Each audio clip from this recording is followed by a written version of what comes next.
di Gerindra itu juga ada loh 3 varian gitu. Gerindranya aja dulu itu tadi kan kita teropong yang agak besar, termasuk koalisi macam-macam di dalam tuh. Di Gerindranya juga 3 varian itu. Tidak dengan sendirinya ketika mereka bergabung dengan Pak Prabowo, itu artinya mereka setuju dengan Jokowi. Belum Iya, belum tentu. Menurut saya gitu Ya, loh, Pak. pasti. Kompleks ya, variabel ini kompleks. Dan memang mereka memilihnya Pak Prabowo, bukan milihnya Jokowi. Jokowi, bukan milihnya Gibran lah misalnya begitu. Apalagi dia itu ya. Apalagi dia, Oke, gitu, oke. ya kan. Ahmad Muzani adalah orang yang kelihatan menginginkan Pak Prabowo itu ya punya hubungan lah dengan PDI Perjuangannya. Cuma kan kalau kita berbicara hubungan dengan PDI Perjuangan, ya saya kira PDI akan mensyaratkan ya untuk tidak melibatkan Jokowi dalam hubungan itu. Gitu. Ya. Itu udah pasti kelihatan gitu ya. pasti itu gitu. Saya kira figur Pak Dasko ada di dalam.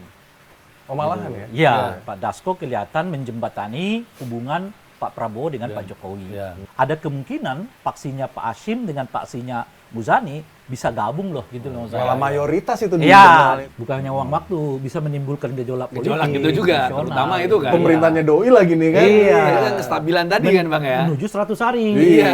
Mau lo digoyang. Mau harus nanti juga kan? yang naik dudu dada. Iya. Terus Dan mungkin pada tingkat tertentu Pak Jokowi sudah membayangkan akan ada semacam hambalang kedua gitu loh, Bang. Yang hambalang lebih besar, lebih lagi, besar lagi. berpuluh-puluh kali lipat lebih besarnya dari hambalang itu. Iya, iya. Itu iya. sebenarnya siapa sih raja kecil? Iya.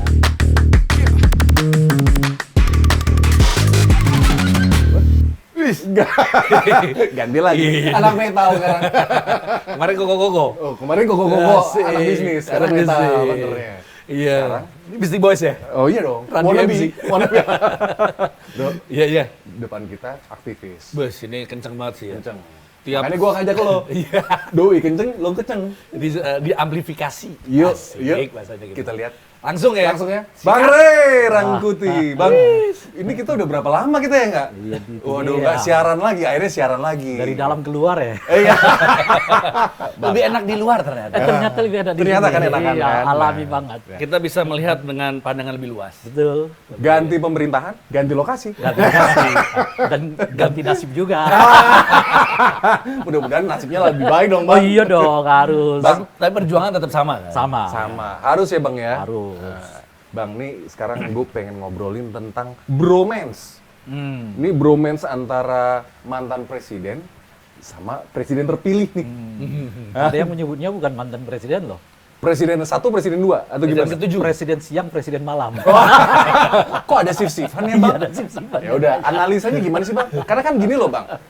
Kalau gue lihat ya, 2014 doi rival, iya kan? 2019 rival. Ya. Tapi kok sekarang pas di pidato di Muslimat NU, Ya. jangan ada yang pisah-pisahin, Ji. Lu tuh jangan misah-misahin dia lah, Ji. Harus dipisahin dong, kepentingannya udah beda. Harusnya begitu ya? Begitu kan, ini Ya. satu presiden, satu sudah rakyat biasa. Rakyat jelata, mau nggak mau meskipun beliau, Pak Jokowi ini adalah mantan presiden, tapi bukan presiden lagi. Oh. Jadi harusnya nggak perlu cawe-cawe lagi Pak kan. Prabowo selalu mengatakan, guru saya loh itu. Guru Wah, politik itu. saya. Gitu. Itu guru saya juga, ngajarin saya juga, kerjaan saya juga nggak Bukan. dapat gaji juga. Yang menarik itu adalah jauh sebelum Pak Jokowi terlibat politik, Pak Prabowo sudah jadi. 4 kali kan dicoba kan? Ya udah sekarang gimana analisanya deh? Ya, gimana Bang Rey? Kembali ke yang tadi dah. Ya. Ini kali pertama dalam sejarah murid lebih dahulu nongol ketimbang guru. Berarti ini bukan guru apa, murid Guru kencing berdiri, murid kencing berlari. Murid lari bareng-bareng, kencingan bareng-bareng. Kan kebalik ya. Gitu ya, Bang. Gimana, Bang? Kita mulai dulu deh, kan asumsi yang paling dekat itu orang selalu melihatnya ada serangan dari luar nih kan. Oke. Mesti cara pikirnya begitu, nggak lihatnya dari dalam. Yang mau ditembak sama Prabowo itu siapa? Ya itu makanya, mesti cara melihatnya itu lihat dari luar dong. Oke. Ya. Ya kan, karena selalu bayangan kita itu ketika ada orang merasa sesuatu ada yang ganggu dia, itu kan artinya orang jauh tuh, itu bayangannya kan. Oke. Ya. Itu artinya bukan orang di circle dia gitu, di luar dia gitu. Nah sekarang kita potret dulu deh, di luar nih siapa yang memungkinkan untuk tanda kutip yang memisahkan dua tokoh ini kan. Ya dari partai, non partai dan masyarakat umum. Oke. Nah sekarang kita lihat nih, kita belejetin satu-satu. Dari mana dulu? Dari mana dulu? Partai dulu lah Oke, ya. Kalau oke. partai satu-satunya partai sekarang yang oposisi kan namanya PDI Perjuangan. PDI Perjuangan. Dan PDI Perjuangan betul hingga sampai hari ini mengatakan tidak bergabung dengan Pak Prabowo, tapi kan sebetulnya tidak semua hal yang berhubungan dengan Pak Prabowo mereka kritik. Oke. Ya. Ya kan, misalnya soal pagar bambu kan mereka nggak terlalu kencang nih, ya kan, bahwa PPN 12% mereka tolak, akhirnya kan diikuti Pak Prabowo juga. Walaupun dimodifikasi ya. Dimodifikasi macam-macam. Jadi kalau menyebut sebutlah misalnya aktor yang dimaksud itu adalah PDI Perjuangan, saya kira dalam kasus ini kurang tepat ya. Ya. Bahkan udah ada pernyataan dari Pak Hasto yang menyebut kepala-kepala daerah PDI Perjuangan itu juga ya harus memperhatikan ya hubungan mereka dengan pusat dalam kerangka yang positif gitu Ya. Jadi artinya bukan oposisi apa namanya itu ya bertolak belakang nih, bukan, tapi ini oposisi yang saya sebut oposisi kritis gitu loh. Kalau penting harus dikritik ya dikritik. Kalau ternyata langkahnya udah benar ya harus didukung dan sebagainya gitu. Nah, kalau udah begitu ngapain mereka harus misah-misahin dengan Pak Prabowo? Artinya mereka nggak punya kekuatan untuk melakukan itu. Gitu. Ya. Terus? Nah, kalau partai sebesar PDI Perjuangan, apalagi elemen civil society-nya, yang secara alami sekarang makin hari makin menurun gitu, makin hari makin menipis dan makin hari dengan sendirinya makin melemah. Apa kemampuan mereka juga untuk memisahkan dua tokoh ini kan? Nah, kalau bagaimana dengan masyarakatnya? Sama, kan masyarakatnya baru saja menyatakan tingkat kepuasan kepada Pak Prabowo itu 80,9% kan? Itu Kompas. Ya secara umum lah. Iya. Tapi Tingkat- ada juga badan lain kan juga Serius. juga. Ya, tapi itu bukan survei. Oh iya iya. Itu adalah hasil pengamatan para tokoh, para pakar gitu. Ya. Jadi semacam hasil FGD kalau itu. Nah, ini saya bicara survei yang melibatkan publik secara umum kan. Oke. Gitu ya. Di survei itu intinya masyarakat puas lah dengan Pak Prabowo, dan salah satu tingkat kepuasan itu disebabkan oleh karena mereka Pak Prabowo itu tetap melanjutkan programnya Pak Jokowi. Ya. Artinya masyarakatnya nggak ada keinginan untuk memisahkan dua tokoh ini. Selesai di situ kan, Iya. karena cuma 3 aktor ini di luar kan, partai, NGO, ya kan, civil society lah secara Ya. umum, ya akademisinya macam-macam di sinilah semua tuh ya, lalu masyarakat secara umum. Kalau kita udah teropong tiga-tiganya nggak punya kekuatan, artinya secara analisis faktor luar itu nggak mungkin gitu loh, Bang. Nah, kalau dan begitu, tinggal yang satunya lagi faktor dalam kan, yang iya dong kan. Hanya iya. itu melihatnya gitu. Karena udah nggak ada alasan lagi nih. Nggak ada ya? alasan, Oke. apalagi gimana misahin keduanya gitu. Iya. Masyarakatnya mengatakan puas kok, gitu ya. NGO-nya Anda tahu sendiri, makin hari makin menipis. Walaupun di masyarakat pun nih, di luar pun pasti terbagi kan, ada yang kalah pilpres nih. Itu tetap Itulah basically tetap kan nerima 80% tuh. ya kan, Oke. kalah itu 20% ya mungkin ya. Oke. Bahkan sebagian besar yang kalah kemarin pun mengatakan puas. Puas. 100 hari dengan Pak Jokowi, dengan Pak Jokowi. Prabowo, Pak ya, Prabowo. dan sebagainya. Oke, maju langsung ke Nah, internal. jadi artinya faktor luar nggak kita lihat nih ada kekuatan. Oke. Kan? Ya. Dan nggak perlu lagi ada analisis sampai Amerika loh yang menginginkan bisa kejauhan banget. Jauhan, iya, jauh, iya, jauh, kan? jauh. Itu udah terlalu absurd lah ya. Iya. ya. Kadang kita terlalu kepedean ya. Iya. Emang siapa lu kata Donald Trump gitu? Ada tangan Cina, ada tangan Amerika. Kejauhan, gitu, ya kejauhan, kan? ya. Itu kejauhan lah ya kan. Nah, jadi kalau kita nggak bisa lihat di luar, ya kita harus lihat ke dalam. Iya. Oh, tidak mau gitu. Apakah ada faktor di dalam yang memungkinkan kekuatan itu terjadi? Kalau itu analisinya, bagi saya lebih mudah menjelaskannya gitu. Pertama adalah faktor by design, yang kedua by natural. Nah, desain dulu nih. Yang desain itu memang mungkin jadi ada kelompok-kelompok seperti yang disebutkan oleh Pak Prabowo yang merasa kemudian nggak heavy dengan ketergantungan ataupun hubungan dengan Pak Jokowi yang terus-menerus yang mengakibatkan Pak Prabowo nggak kelihatan muncul sebagai Prabowo gitu loh, Pak. Ya, Ini internal nih. Di internal. Berarti PDIP nggak ada nih. Nah, Karena itu, kan kan eksternal. makanya kan ini kan internal udah kita keluarkan tuh tadi PDI Perjuangan. Eksternal ya. Eksternal. Sekarang Oke. internalnya ini. Sorry, yang eksternalnya ini nggak internal gitu. Oke. Kalau saya baca kita teliti nih ya, apa sih varian dari para pendukung Pak Prabowo ini? Ini kan nggak tunggal dengan sendirinya, udah Ya. pastilah ya kan, ada varian-variannya gitu. Saya kira ada semacam 3 varian pendukung Pak Prabowo ini. Pendukung memang karena semata-mata pragmatisme, ya, yang penting dia ikut gitu. Ya. Pendukung karena merasa bahwa Pak Prabowo harus tumbuh sebagai Prabowo, gitu ya. dan yang ketiga pendukung karena ada hubungannya dengan Pak Jokowi. Jokowi, ya. Kan kira-kira gitu loh, Pak. Ya. Ini variannya. Lalu kalau dari dua kelompok ini kira-kira yang mana? Ini ada loh kelompok yang ingin Pak Prabowo itu tumbuh sebagai Prabowo. Ya. Siapa?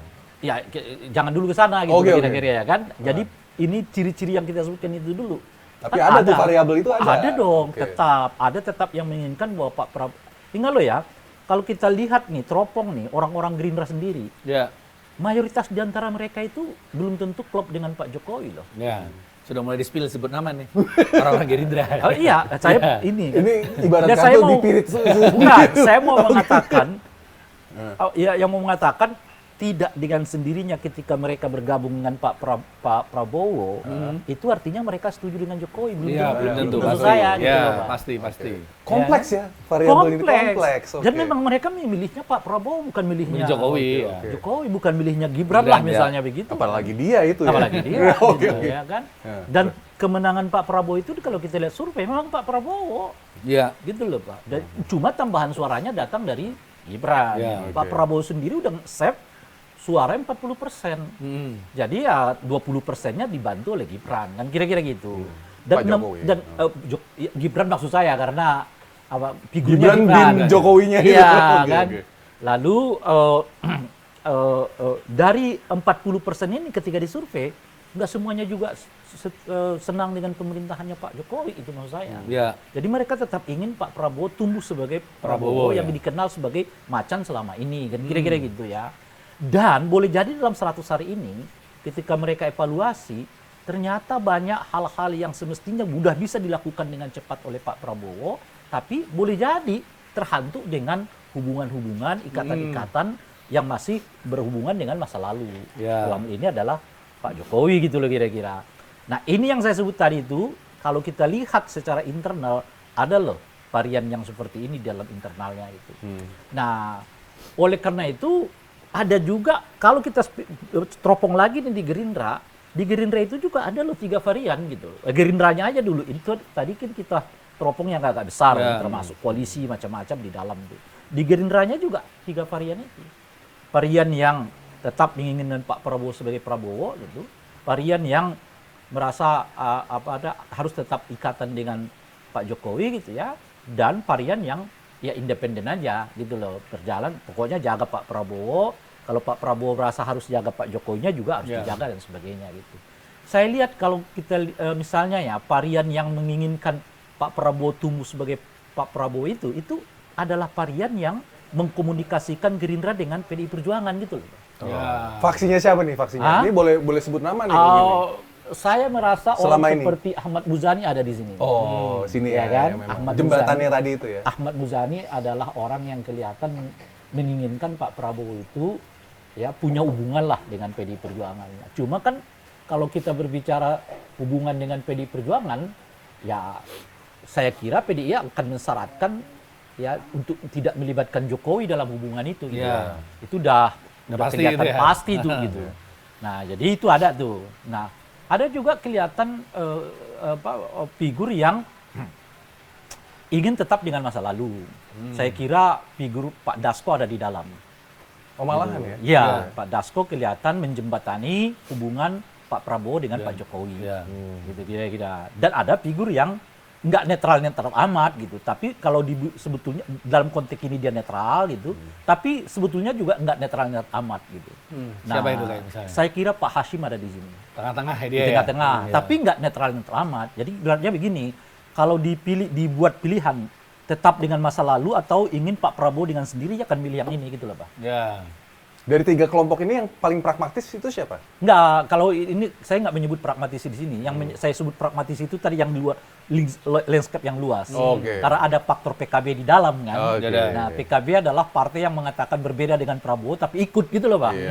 Sekarang ikut dengan Pak Prabowo. Dapat Dan- Menko lagi ya? Ya, dapat Menko lagi gitu. Itu faktornya pragmatis menurut saya itu maksud saya itu.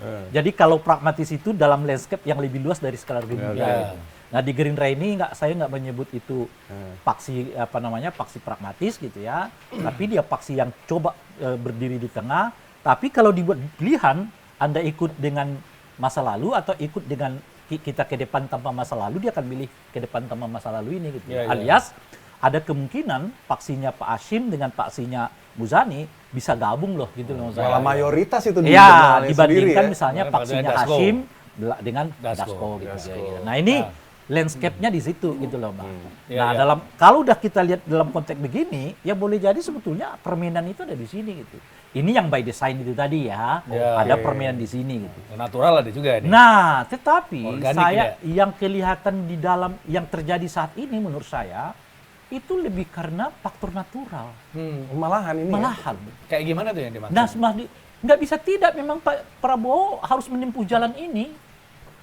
Ya, karena kita kan pernah dengar juga nih ya, Iya. Pak Bang. Kita pernah dengar Ah. ketika sebelum pelantikan ya ada info-info lah ya, bahwa Pak Prabowo itu minta waktu 6 bulan, berarti 200 hari untuk benar-benar lepas dari bayang-bayang Pak Jokowi. Karena mungkin kata dia masih masa transisi, butuh kestabilan secara Politik. kestabilan ekonomi, sosial gitu. Nah, tapi banyak orang bilang juga dan banyak kita mungkin bisa lihat ini mulai bukan perpecahan ya. Pak Prabowo berusaha lepas dari bayang-bayang Jokowi dimulai dari Pilkada Jakarta. Dia mau kompor gitu. Iya, Lanjut. iya. Kita harus ngomong ke Ini terkesan Pilkada. ya, terkesan begitu ya. Iya, dan itu kan banyak dikonfirmasi banyak orang juga Iya. dan kita lihat di banyak tokoh-tokoh juga bilang Pak Jokowi kan menginginkan 2 putaran ini harus Iya, maju harus gitu kan. nih gitu loh. Ini harus maju ke MK MK. gitu. Ternyata Tapi dari tidak. Pak Prabowo, ya buat apa? Tidak ada keuntungan buat Partai Gerindra ataupun buat Pak Prabowo ngabisin uang dan buang waktu. Gitu. Bukannya uang waktu bisa menimbulkan gejolak politik. Gejolak gitu juga, nasional. terutama itu kan. Pemerintahnya doi lagi nih kan. Iya. Itu kan kestabilan tadi kan Bang ya. Menuju 100 hari. Iya. Mau lo digoyang. Ya, Mau males nanti juga kan. yang Ada- naik dudu dada. Iya. Terus kedua masalah pagar laut yang ramai kemarin. Ya. Nah, kemudian kan terlihat ada ada pernyataan yang berbeda, sikap yang berbeda dari Pak Prabowo sebagai presiden dan Pak Jokowi. Kemudian masalah IKN dan PSN, proyek strategis nasional yang sangat berbeda juga kan. Nah, ini kan kayak wah ini kayaknya Pak Prabowo mulai berusaha lepas nih, Bang. Mandiri lah gitu ya. Heeh. Nah, ini kemarin-kemarin sempat ada gitu kan, Ya. wah, ini kayaknya meskipun kemudian di acara NU tiba-tiba ada yang berusaha memisahkan saya. Nah. Ya, ya. Jangan-jangan itu Pak Prabowo sendiri. Atau emang dia sebetulnya mau nyelepet siapa sih? Makan itu kan, bingung kan akhirnya. Saya kan? maksudnya udah jelaskan tadi ya. Diperjelas lagi dong. Dia malah menyebut Pak Prabowo-nya yang ingin pisah ya kan. Saya menyebut itu faktor alami. Iya, itu implisit sebenarnya. Kan kadang kita ngomong kan, Oh, di depan si Muslimat NU itu dia ini ya. sebenarnya kayak kita pun sendiri kan ngomong kan, saya lapar nih, gitu kan. Ya sebenarnya mungkin sebenarnya nggak lapar ya, ada Dia emang pesan-pesannya excuse kan. lah ya, excuse. Emang harus begitu. Nah, kenapa sih? Kenapa Bang itu harus begitu Pak Prabowo? Apa karena dia merasa berhutang budi sama Pak Jokowi? Atau Yang apa? mananya nih?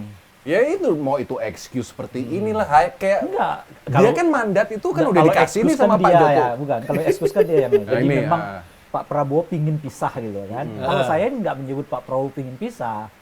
Cuman mau tidak mau Pak Prabowo harus melakukan itu.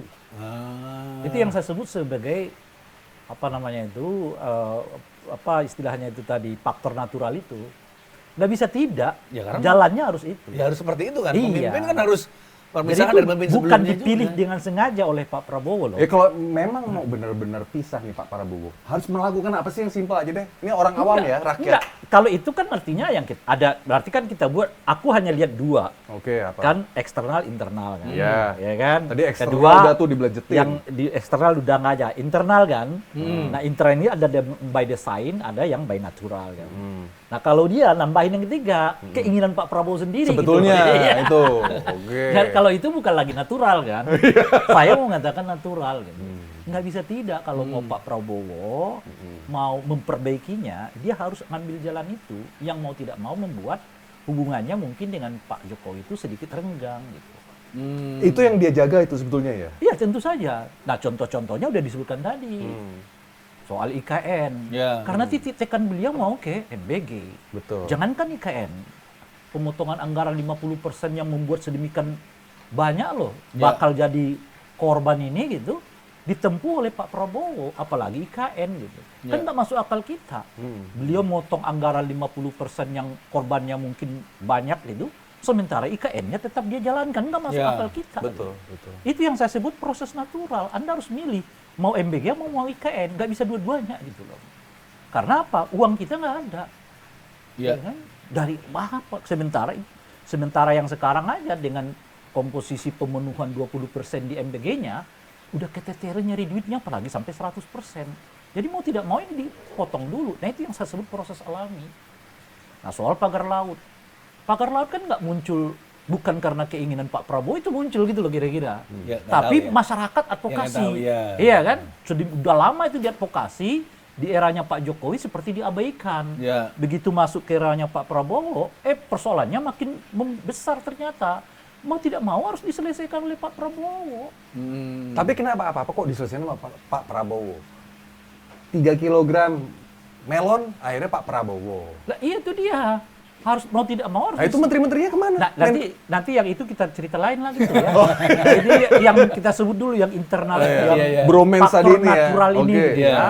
Itu sesuatu yang mau tidak mau harus diselesaikan oleh Pak Prabowo gitu. Kalau enggak, ya imbasnya ke dia gitu.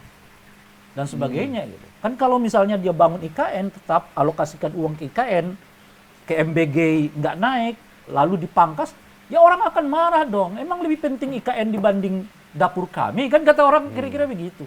Ya. Dan juga IKN kan legasinya si presiden yang Iya, itu. iya. Mau diutak-atik juga nanti juga yang punya Yang nama dapat itu. yang itu Iya. kan. Nah, benar. Nah mungkin karena IKN-nya begitu dan sebagainya itu ya kan, ya Pak Jokowi mungkin sedikit agak kesal dong kan. Iya. Oh, calon legasi saya kok malah ditunda. Gitu. Dan mungkin pada tingkat tertentu Pak Jokowi sudah membayangkan akan ada semacam hambalang kedua gitu loh, Bah. Yang hambalang lebih besar, lebih besar lagi. lagi. Berpuluh-puluh kali lipat lebih besarnya Iya. dari hambalang itu kan. Itu kan yang dibangun oleh Pak Jokowi selama ini tentang citranya dengan tingkat kepuasan 80% bisa ini loh runtuh dengan Iya. dengan tidak dibangunnya IKN oleh Itu Pak- otomatis runtuh itu. dengan pasti. sendirinya. Iya, itu gede Dan banget itu yang problem alami yang akan ditempuh oleh Pak Prabowo mau tidak mau gitu. Nah, karena ya apa namanya, dia dihadapkan pada pilihan yang mau tidak mau itu kemudian seolah-olah harus meninggalkan Pak Jokowi gitu. Padahal dia nggak punya niat meninggalkan itu. Gitu. Cuma Pak Jokowinya kan kemudian merasa ditinggalkan lah dengan model yang kayak begitu gitu. Termasuk soal pemangkasan belanja negara ini kan, efisiensi. Kalau kita baca dan dengar dan simak wawancara Pak Jokowi di salah satu channel yang lain, kan beliau seperti menyesalkan Channelnya si Najwa. Iya. betul. Kalau sini kan belak-belakan Ya. nggak apa-apa. Saya belum nonton tuh Bang, gimana Bang? Ya. Lu udah nonton lu ya? Wawancara sambil jahit. Oh, Iya. katanya orang banyak tuh di Twitter gitu ya. Latihan double pedal kan anak merah. Iya, iya. Orang agak serius ya melihatin kaki itu gitu. Kalau saya sendiri nggak terlalu serius gitu ya. Tapi ya, jadi kan salah satu yang dibicarakan oleh Pak Jokowi itu bahasa lebih terbukanya lah, tentu Pak Jokowi bahasa halusnya lebih pandai lah dibanding kita kan. Saya nggak bisa dengan bahasa halus kayak begitu. Dia master itu kan. Nah iya. Tanda kutip itu Iya. poker face man. Iya. Beliau pernah mendapatkan situasi yang kayak begitu gitu loh, Iya, Pak. iya. Kisaran tahun 2014, 2015, 2016, tapi beliau tetap tidak melakukan pemangkasan anggaran. Nah, kira-kira gitu loh, Gitu Pak. ya. Paham dong Paham. loh maksudnya apa ya kan? Atau nih Bang ya. Iya. Jangan-jangan nih ada seorang teman kita nih pernah ngomong juga, ini strategi Pak Prabowo supaya ada kambing hitamnya. Kan kita jadi nyalainnya semua ini kenapa ada pemangkasan, ada efisiensi, ada gini, utang kita banyak karena pemerintahan sebelumnya. Nah iya memang efeknya kan ke sana. Oh, jadi kayak saling dorong-dorongan begini dong? Bukan. Atau gimana? Yang mau katakan, ini efeknya akan ke Pak Jokowi. Kan? Ya. Kita defisit, Ya. ya kan? Lalu IKN mangkrak, Ya. MBG susah dijalankan, ya. Pemangkasan belanja negara macam-macam. Faktor utamanya itu karena ketika Pak Jokowi memerintah, jor-joran nih. Ya. Untuk bansos, program sosial yang nggak memperlihat ketahanan ekonomi nasionalnya, gitu loh Pak. Dan nggak perlu kita buka gitu. Kenyataannya apa yang diungkap oleh Pak LBP itulah yang selama ini kita ingin diungkap. Ya. Ya, kenapa baru Pak LBP teriaknya baru sekarang? Iya. 50% anggaran bansos itu 500T itu kan? ya 500 alias iya. 250 triliun lah kira-kira itu. Nggak tahu kemana Ternyata nguapnya. tidak tepat sasaran. Itu yang kita persoalkan dari dahulu. Sampai itulah yang dibawa oleh ya dua calon presiden yang lain. Dalam hal ini yang maju kan adalah Ganjar Pranowo dan pasangannya yang didukung oleh Anies Baswedan kan. Yang mempersoalkan penggunaan bansos jelang pilpres itu. Iya. Sekarang diungkap sendiri oleh LBP ya. mereka. Nah, kita kan nggak tahu juga dia ngungkap tuh karena apa? Temuannya baru sekarang apa enggak? Saya yakin padahal temuannya Oh udah jelas dari dia. dari dulu. Dari dulu. Cuma kan mau mengatakan ya pola ini jangan kita pakai lagi. Itu yang saya sebut ini proses natural. Lo sendiri akan buka kok. Iya. Semesta akhirnya membuka dengan sendirinya ya. Ya, ya. Apa yang dilakukan sebelumnya, jor-joran itu tanpa pandang bulu nih. Yang penting bayar gitu. Outputnya memang kelihatan seketika. Apa itu? Popularitas Pak Jokowi terjaga, tingkat kepuasan terjaga, anaknya terpilih. Itu output seketika, tapi fondasi ekonomi kita Ya. jadi kacau. Tapi mayoritas nggak Itu bisa yang kita berpikir jernih kayak Itulah begini ya. makanya Waktu itu ya, dulu ya. dulu. Sekarang ya, kalau udah sama mulai. juga. Kalau Eh, saya itu masih dari- 80 ya. Kalau saya dari dulu udah kritik terus menerus, Oh iya. kencang saya soal itu ya kan, Iya. sehingga saya disebut kadrun-kadrun gara-gara yang begitu ya kan, disebut tukang nyinyir. Sekarang kelihatan tuh Kelihatan. mereka sendiri yang kekuatan. Iya. Dalam hal ini Pak LBP. Cuman udah dibawa nih ke MK, di MK-nya lagi-lagi Mahkamah Konstitusinya juga nggak sensitif. Meskipun ya kita salut kepada Bung Saldi Isra ya, dia mengatakan ada efeknya kok. Jadi ada dua tuh, pertama adalah efek pembagian bansos yang tinggi mengakibatkan popularitas Pak Jokowi terjaga gitu. Nah yang sekarang ternyata bansosnya nggak tepat, yang memang mungkin ya menurut saya nggak perlu saat itu tepat karena semua orang ingin dipuaskan. Segitu parahnya ya, Bang. 500 triliun bro, Gila. setengahnya itu 250 triliun. Kalau 250 triliun itu di-convert ke MBG, 2 tahun selesai. Pertanyaannya sekarang nih. Sebetulnya itu si 08 Tunggu itu dulu Bung. Ini yang saya sebut faktor alami. Lo nggak ungkit, lo nggak apa, datang sendiri. itu dia Terbuka ya? arahnya ke situ makanya. Ini Iya. kan setelah kepilih nih jadi presiden. Iya. Sebetulnya 08 itu tahu nggak nih efeknya nih sebetulnya yang ditinggalkan warisan dari Pak Jokowi segini parah. Bukan tahu lagi, dia udah ngalaminya hari ini. Akhirnya kan, Iya. akhirnya kaget-kagetnya Ini itu. ini yang kacau balau. Kan mau MBG diperkuat, program unggulannya nggak bisa karena duitnya udah boncos. Iya, iya. Gila. 800T akhirnya dan diambil. bunganya 500T. Iya. Utangnya. Hari ini, Iya. tahun ini. Akhirnya diambil lah dari uang untuk bangun sekolah, untuk bangun Iya. jembatan. Iya, semuanya diefisiensi Diambil. semuanya loh. Iya. Sampai ini bro, Hasan Hasbi kan bilang kan, quote unquote nih, yang dihilangin. Hasan Nasbi lemaknya. masih kerja ya? Kayaknya sih gitu. Karena kemarin yang ngomong kan tiba-tiba Hasim. Oh, itu ya. Bukan Hasan Katanya Nasbi. yang dihilangin lemaknya. Iya kan? Bukan ototnya. Tapi kok Gerindra bilang, ini ada yang ini bro. Tapi kalau yang ngomong Hasan Nasbi gua nggak percaya. Kalau yang ngomong Andika percaya, ngomongin protein, yang ngomongin lemak, otot, yang ngomong Hasan Nasbi. Ya, Nggak percaya. dia kan juga di brief man. Lo daripada salah lagi kayak LPG lo mendingan begini ngomongin begini gitu. Ada lagi nih Apa? tentang kan kemarin Pak Prabowo ngomong raja kecil nih. Gitu. Iya, iya. Itu iya. sebenarnya siapa sih raja kecil? Iya. Jadi kan mulai nih kan kita kan kita menyebut langkah-langkah alami ini yang saya sebut tadi natural ini kan. Iya. Memang tidak bisa mengimbas kepada nama baik Pak Jokowi kan. Dan kira-kira gitu. Iya. Ya, oleh karena itu mungkin ada semacam upaya ya untuk setidaknya ya ini kalau ini agak dugaan nih. Iya. Ya, untuk tetap menahan jangan sampai segitu jauhnya. Apa namanya jarak antara Pak Prabowo dengan Pak Jokowi itu terjadi gitu. Nah, ada mekanismenya internalnya. Apa dalam hal ini adalah ya tentu masih ada orang-orang Pak Jokowi di lingkarannya Pak Prabowo Iya. kan. Gitu. Nah, salah satunya itu figurnya adalah Bahlil dalam hal ini menurut saya. Gitu. Itu sih itu dia itu. Dia figur yang memang diangkat, dibesarkan, dan kemudian tanda kutip lah dijadikan politisi oleh Pak Jokowi gitu. Iya. Iya. Itu asli tuh figurnya Bahlil. Itu yang nggak bisa diatur itu ya.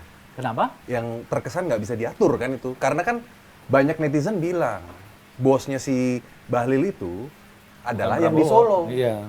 Itu makanya kan saya turunin lagi nih. Kan kalau disebut dengan raja, itu artinya ada kemampuan untuk menggalang kekuatan. Kan? Nggak mungkin, ya misalnya gini ya, siapa misalnya, sebut saja nama misalnya di sana, yang bukan orang partai lah. Gimana dia bisa menjadi raja di tengah-tengah komunitas yang kayak begitu? Betul. Betul. Ya kan asumsinya nih. Betul. Ya artinya orang yang disebut raja itu pertama dia punya kekuasaan, Partainya di internal 7. itu dia, kemudian punya modal dan dapat menggerakkan orang. Itulah yang disebut dengan raja. Gitu. Nah siapa di tengah kayak begitu itu? Yang paling bisa kita lihat itu adalah partai pendukung terbesar di internal Pak Prabowo itu sekarang adalah Partai Golkar.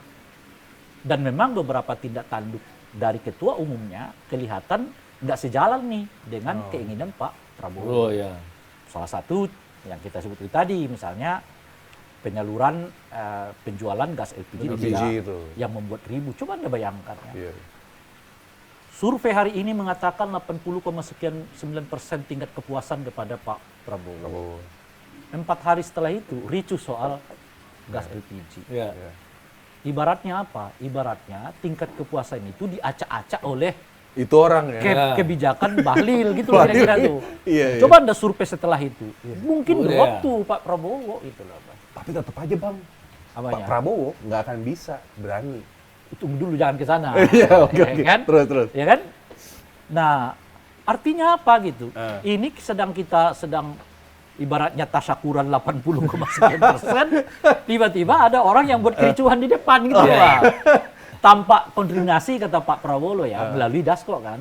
Tanpa koordinasi itu jalan sendiri, bukan keinginannya Pak. Artinya dia ngacak ini tasyakuran. Ya kan gitu. Dan uniknya lagi, udah diacak-acak 2 hari, 3 hari, atau 4 hari lah mungkin setelah itu, beliau pidato dalam ini, Bung Bahlil, yang seolah ya, mengolok-olok peristiwa itu gitu loh Pak. Bener, Iya. yang mic-nya mati itu kan? Itu. Iya. Ini kan ibaratnya, ini berarti belum dikasih gas. Ya, iya kan? Iya kan? Itu Itu tidak nirempati banget ya. Dan ada lagi loh, satu loh, Apa itu? yang harusnya bukan tugasnya dia. apa? Bilang IKN itu akan tetap lanjut. Nah, itu Iya. dia. Wah, itu kan harusnya bukan dia dong. Iya. Nah, Hebat ya itu ya. Itu harusnya Nah. mau dikepruk sama warga bapak-bapak itu. Itu hebat loh, berani loh kayak begitu dia. Iya. Berarti kan bener kata Bang Rey, dia punya kekuatan kan itu. ada kekuatan. Kalau namanya raja tuh nggak mungkin lah. Iya. Raja kayak Kenapa dia sampai misalnya ini Bahlil ya, dia raja kecil. Kenapa dia sampai berani seperti itu? kan kita udah sebutkan analisanya di awal tadi kan.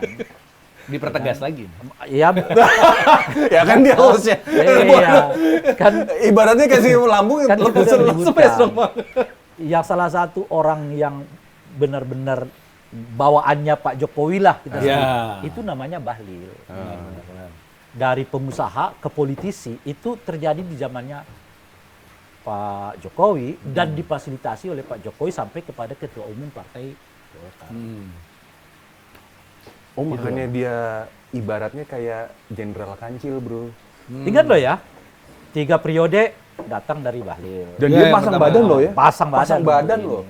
Pak Jokowi diserang dia bilang langsung press conference, iya. saya yang ini gitu ya. Iya. Tapi kan presiden kita itu kan mantan Kopassus, masa takut? Kenapa? Presiden kita sekarang ini kan Kalau mantan soal itu udah berulang-ulang saya sebutkan. apa Bang? Ini Pak Prabowo ini macan di atas podium. Oke. Iya kan? Ketika pidato ya. Iya, ketika pidato macan beliau ini. Turun dari podium mimbar. Loh, macannya mana hilang? Ketinggalan di mimbar. Loh Bang, jangan gitu. Bang, bukannya beliau itu kata pendukungnya macan Asia Bang. Hah? Dia itu Nggak tahu Asia yang mana. turun dari mimbar, macannya Kalau masih kalau Gaul di mimbar, aduh, gimana? Nah ini yang disebut orang macan mimbar tuh ya beliau. Oh itu ya? Iya. Itu tuh. oh. Nah, tapi kan kita nggak ada salahnya kita tetap berharap lah ya. Karena Pak Prabowo tadi dengar Gini, tadi. kan saya tadi menyebut ada yang prosesnya natural. Iya. Apakah akan berakhir? Feeling saya enggak, akan muncul lagi. Selama 5 tahun pemerintahnya dia? Memang ujung-ujungnya harus membuat Pak Prabowo tegas pada persoalannya. Oh ini kan sama aja kayak internal gangguan dong. Itu Gangguan makanya internal, kan? pada ujung-ujungnya Pak Prabowo itu harus mulai tegas. Yang diuntungkan siapa nih yang begini? Enggak. bukan nggak yang diuntungkan, rugi semua, bangsa ini rugi, Pak Prabowo juga rugi. Tapi kan pasti ada yang diuntungkan. Berarti ini Ya yang nggak ingin kasus ini terungkap. Siapa? Yang nggak ingin kasus ini terungkap. Analisanya Kok siapa? ditanya lagi? Ini ngasih asis terus ya. Ngasih asis depan gawang. Bang Rey udah capek nyemes. Bentar dong, gue minum dulu. Ditanya lah. Masa balik lagi gue ke sono? Nah tadi kan berarti Pak Prabowo, kita menunggu ketegasan Pak Prabowo. Salah satunya banyak tidak orang mau. bilang adalah reshuffle nih kan. Nah, sebelum ke situ dulu. Makanya kan saya bilang, kita mulai dengan pertanyaannya, apakah faktor natural ini akan selesai begitu? Ya. Feeling saya ini akan terus berlanjut. Karena kelihatan banyak lubang-lubang yang ditinggalkan oleh Pak Jokowi yang harus memang mau tidak mau dibereskan oleh Pak Prabowo gitu. Ya. Dan itu mau tidak mau harus memperlihatkan ini saya sebagai Prabowo gitu. Oke. Bukan sebagai Jokowi. Gini gitu. deh. Ini karena udah 3. Tunggu dulu. Oke, ya. oke. Udah berapa menit sih mau selesai? Enggak lah, belum. Belum jam makan siang gratis belum. Belum. Nanti kita bubarnya Makanya pas ini makan siang gratis. Kita perpanjang aja sampai panggilan makan Makan siang. makan bergizi gratis Iya. itu ada. Ya. Gimana? Kan selama 5 tahun kita dijejalin dengan tingkat kepuasan kepada Pak Jokowi itu 70, 80, 70, 80%. Iya. Dan orang terbuai dengan itu, lupa pada aspek yang lain dalam konteks berbangsa dan bernegara. Itu kira. Apa itu? Banyak sekali. Pemberantasan korupsi melemah, ya kan? Ya, pelemahan KPK. Ya, bukan hanya KPK, secara umum. Kan? Ya. Karena 270 triliun cuma dihukum 6,5 tahun. Kan Ya. artinya ada masalah bukan hanya di KPK-nya, Di pengadilan, semua di perangkatnya peradilan ya. gitu ya. Nah, pagar bambu juga termasuk di dalamnya. Begitu mudah orang mengeluarkan SHG yang ternyata setidaknya sampai ini orang menyebut itu palsu. Jadi itu terjadi di 2020, 2021, 2023. Di eranya Pak Jokowi. Kan kira-kira Ya, gitu. betul. Apakah itu satu-satunya? Enggak, itu ternyata Banyak. Banyak banget. Gitu ya. Nah, yang kedua adalah kepolisian kita yang berubah citranya. Ini maka muncullah istilah dengan parcok. Nah, ini juga bisa jadi faktor alami ini. Nah, yang ketiga adalah soal kesenjangan ekonomi yang ternyata makin meruncing, kan? Lalu pengangguran yang makin meningkat, ya kan? Dinasti politik yang makin membesar. Banyak lagi hal-hal yang prinsipil dalam konteks pengelolaan bangsa dan negara yang menjadi titik kelemahan kita selama ini yang diabaikan oleh Pak Jokowi karena ngejar target kepuasan 70-80% itu di sektor perut gitu loh, Bang. Selama ini Nina Bobokan berarti. Ya iya, gitu. Dan mau tidak mau hari ini semua itu muncul. Iya. Ya kan? Mau nggak mau ini. Iya, birokrasi yang kacau muncul sekarang. Lihat di soal pagar bambu kan. Polisi kita sekarang tiap hari kita melihat berita negatif soal polisi yang tembak menembak lah, tembak warga lah, yang backing inilah ya kan, yang suap lah, yang meras orang lah dan macam-macam dan sebagainya. Tiap hari hampir kita baca tuh beritanya gitu. Nah, belum lagi soal ya kesenjangan kita udah alami. Ya. Hari ini berapa banyak, mungkin ratusan ribu orang yang di PHK nih, ya. dan sebagainya itu gitu. Ini semua mau tidak mau harus dibereskan oleh Pak Prabowo.